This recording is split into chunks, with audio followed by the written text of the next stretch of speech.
Assalamualaikum warahmatullahi wabarakatuh. Perkenalkan, nama saya Saputra. Di sini saya akan menjelaskan tentang akuntansi ijarah.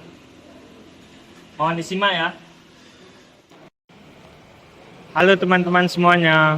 Hari ini saya akan menjelaskan tentang akad ijarah. Mulai dari pengertian, bagaimana skemanya, sampai cara pencatatan akuntansi bagi pemilik dan juga penyewa. Menurut saya, ini adalah topik penting dalam ekonomi syariah, terutama untuk kita yang ingin memahami bagaimana transaksi sewa-menyewa berjalan sesuai dengan prinsip Islam. Ijarah adalah sebuah perjanjian atau akad yang di dalamnya berisi mengenai perjanjian sewa-menyewa yang mana terjadi sebuah pemindahan hak guna sebuah barang atau benda yang di dalamnya hanya diambil manfaatnya, bukan untuk dimiliki bendanya. Dengan kata lain, bahwa hanya ijarah merupakan kegiatan sewa-menyewa dengan diambil jasa maupun manfaatnya dengan upah yang kemudian sudah disepakati kedua belah pihak yang melakukan akad. Hal itu dikarenakan akad ijarah merupakan sebuah akad yang dimana di dalamnya terjadi transaksi pengupahan guna mendapatkan jasa, barang, maupun kebutuhan yang diinginkan. Oleh sebab itu, pihak yang terjalin kesepakatan harus mengetahui apa isi perjanjian satu sama lain. Contohnya, bayangkan kamu punya sepeda motor, lalu kamu ingin menyewakannya ke temanmu selama 1 bulan. Temanmu boleh pakai sepeda motor itu, tapi dia harus membayar sewa setiap minggu. Nah, itulah akad ijarah secara sederhana. Perjanjian sewa-menyewa antara pemilik barang dan penyewa. Perlu diingat, dalam akad ini, kepemilikan sepeda motor tetap milik kamu, bukan temanmu. Dia hanya dapat hak menggunakan sepeda motor selama masa sewa. Selanjutnya, ada skema ijarah. Skemanya ada 4.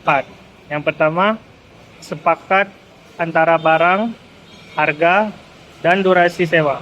Yang kedua, penyewa membayar sewa. Yang ketiga, penyewa menggunakan barang. Dan yang keempat, barang dikembalikan saat kontrak selesai. Contohnya, kamu dan temanmu sepakat dulu soal barang yang disewa. Berapa harga sewanya, dan berapa lama masa sewanya.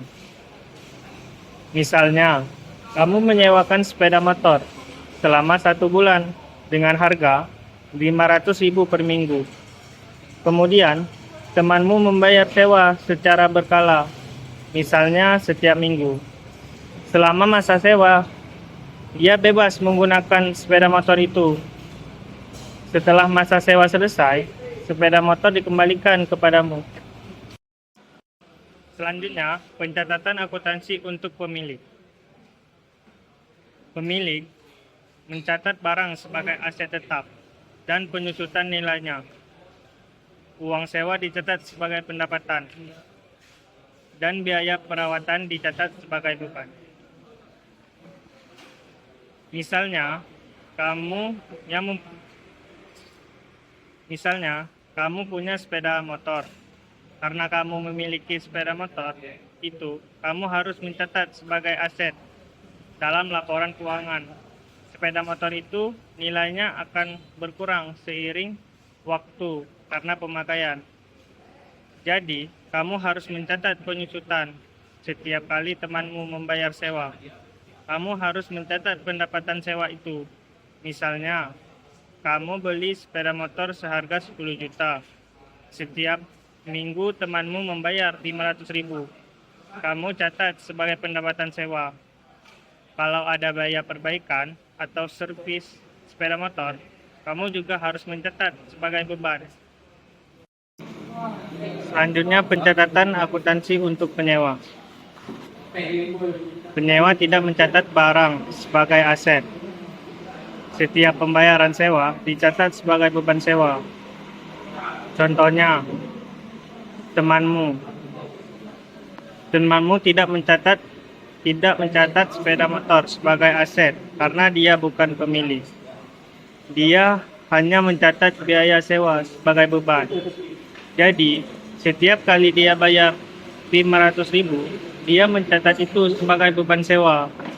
Ini berbeda dengan leasing konvensional, di mana penyewa bisa mencatat aset dan kewajiban. Dalam ijarah syariah, pencatatannya lebih sederhana. Kemudian, ada contoh nyata di perbankan syariah. Sebuah bank syariah melaksanakan akad ijarah dengan menyewakan sebuah mesin fotokopi kepada salah satu nasabah perusahaan selama 1 tahun. Dalam perjanjian, disepakati bahwa biaya sewa yang harus dibayar oleh nasabah adalah 1 juta setiap bulan. Mesin fotokopi tersebut tetap menjadi milik bank selama masa sewa, sedangkan nasabah hanya berhak memanfaatkan mesin tersebut sesuai kebutuhan operasional perusahaan. Selama masa kontrak, bank syariah sebagai pemilik mencatat mesin fotokopi dalam laporan keuangannya sebagai aset tetap dan melakukan proses penyusutan nilai aset sesuai umur ekonomi mesin tersebut. Setiap penerimaan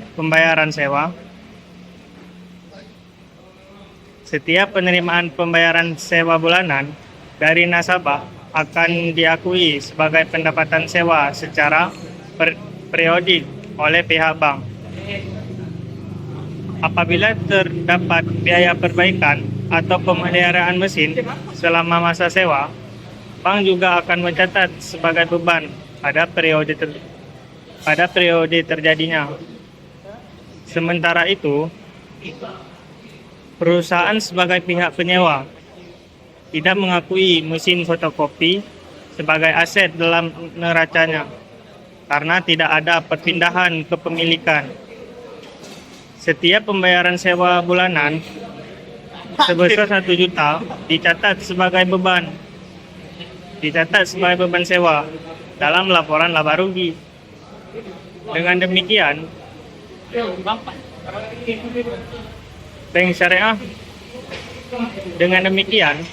baik bank syariah maupun perusahaan mengikuti prinsip dan ketentuan pencatatan akuntansi ijarah sesuai dengan standar syariah dan PSAK nomor 107, sehingga transparansi dan akuntabilitas dalam laporan keuangan tetap terjaga.